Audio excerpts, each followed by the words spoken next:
Hello YouTube, Asuma here with another Minecraft video. Today we're going to be taking a look at the latest snapshot, which is 13W03A, and the very first change you'll notice is that they've taken away the texture pack button from the main menu. So the way that you get to this now is you go into your world, and then when it's loaded you press escape and go to options, and you'll see the texture pack button here. You can go into there and select your texture pack, and that means you can actually change your texture pack while the game is running. This update we have been given a new block, which is the dropper. It's this thing right here. It looks very similar to a dispenser and it behaves in a similar manner, except it has a few different properties about it. For example, it can interact with other objects in front of it. So if we send this chest minecart down in front of it, you can see we've got a stack of golden apples, and when we press the button we're actually going to move one of those into the minecart chest. Now this works with a chest in front of a dropper as well. You can see that we can move one through into the chest. Unfortunately this doesn't work with a furnace, and this could be a bug because you can see in here we have a stack of cobblestone at the moment, and when I press the button we are now only going to have one cobblestone and none of it's gone through into the furnace. So not only could the stack thing be a bug, well that obviously is, but the furnace interaction could be a bug as well at this point. Now with a brewing stand it doesn't work with nether warts, so I'll put one in here. You'll see it doesn't go into the brewing stand, it stays inside the hopper. And if we put in a water bottle it can actually put those into the brewing stand. Now when it comes to the jukebox, unlike what we had going on with the furnace, it doesn't interact with it, but it means it dispenses the item as well, like that. And the same thing goes for a furnace in a minecart. It's just going to dispense the coal like so, and you can also pass items from the dropper into a dispenser and also into a hopper as well. And when it comes to dispensing arrows and potions, it works like this. The dispenser will fire the item, that includes the potion as well as the arrow, and the dropper is actually going to give you the item. And the crafting recipe for the dropper is like so.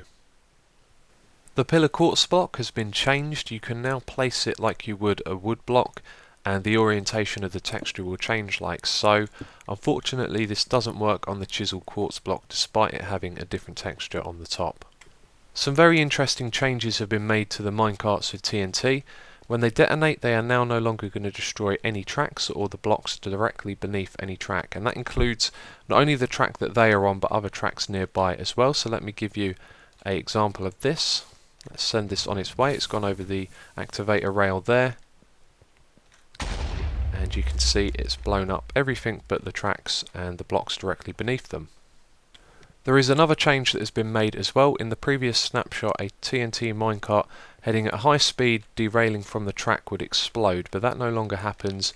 You'll see that now it just leaves the track and sits on the ground.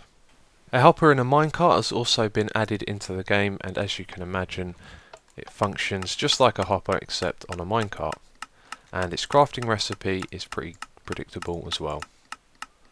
So zombies and skeletons are supposed to be stronger and harder to kill, and this is supposedly scaled to difficulty.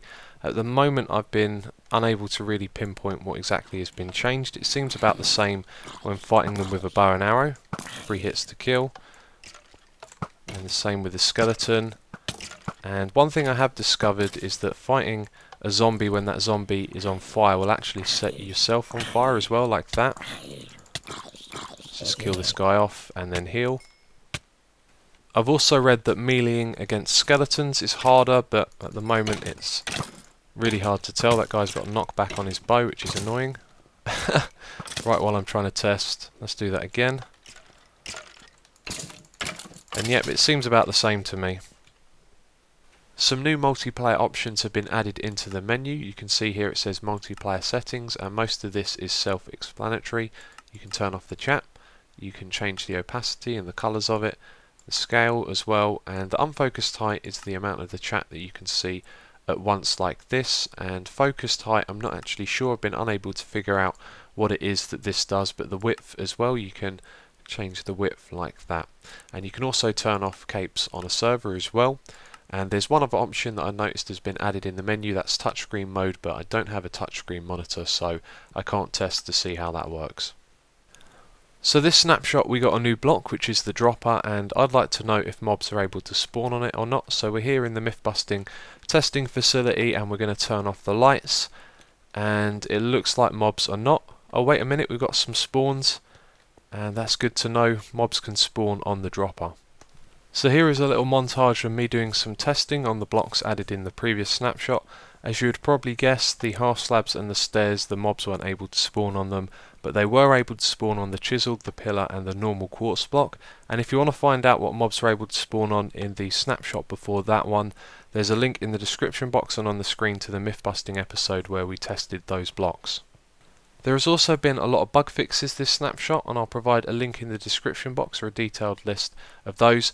And as always, I want to say thank you to the Reddit community for sharing all the information about the snapshot. And that is it for this video. If you've enjoyed it, please do give it a like and help support the channel. So thank you for watching, and I will catch you next time.